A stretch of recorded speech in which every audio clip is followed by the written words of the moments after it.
Was beach always something that you had in the back of your mind, or? Yeah, for sure. I mean, just my body type. I'm a smaller player. Indoor, I'm only 5'11". That's only going to take you so far. Even back then, guys are monsters. Just fought as hard as I could in the indoor, but obviously beach was a better avenue for my body type and my mindset. I think on the beach with just one other person, it's kind of, I don't know if I should say it's balls to the wall, right? It's like, okay, let's go. In indoor, you can kind of fade in and out. You can kind of hide yourself with 5 other people. If you really don't want to play, you can play really bad and you'll be put on the bench, right? It's not the case in beach. There's no bench. If you win, you keep going. If you lose, you're out. So you gotta get after it. Yeah. Was that something that you were playing to keep in shape or something during the off season? Definitely. That was my thing. The success I had even in college, I'd come home in the summers and play in these local beach tournaments, and I had a lot of success. I was playing these men, these older guys who played a lot, and I played with Stevie Lee, who he's about 5 years older than me. He was home from college. He played at SC. And another mentor, took me under his wing. He took the risk. It's kind of the pecking order for the partnerships.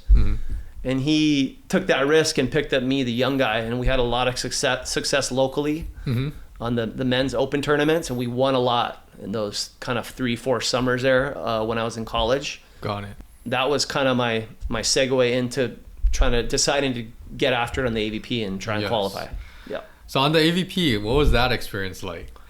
For 4 years, right? About 4 years. About 4 years, yeah. Yeah. It was ups and downs. Obviously, you got to show up every weekend. Yeah. Play. Here, these local tournaments or non-AVP events, you can kind of let your foot off the gas, certain teams. But on that level, and the AVP was deep. I mean, there was a lot of good guys that were coming out of college. It was kind of the back end of when the AVP was really, really lucrative.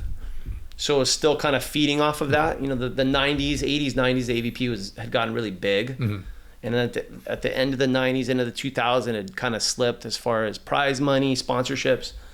But it was still getting those competitive guys playing. So the tournaments are real deep. You have to show up to every match and play. I mean, if you let your foot off the gas, you'd lose. Yeah. So I kind of got up to about middle of the pack. One of the challenges for me is I always knew I wanted to be in Hawaii.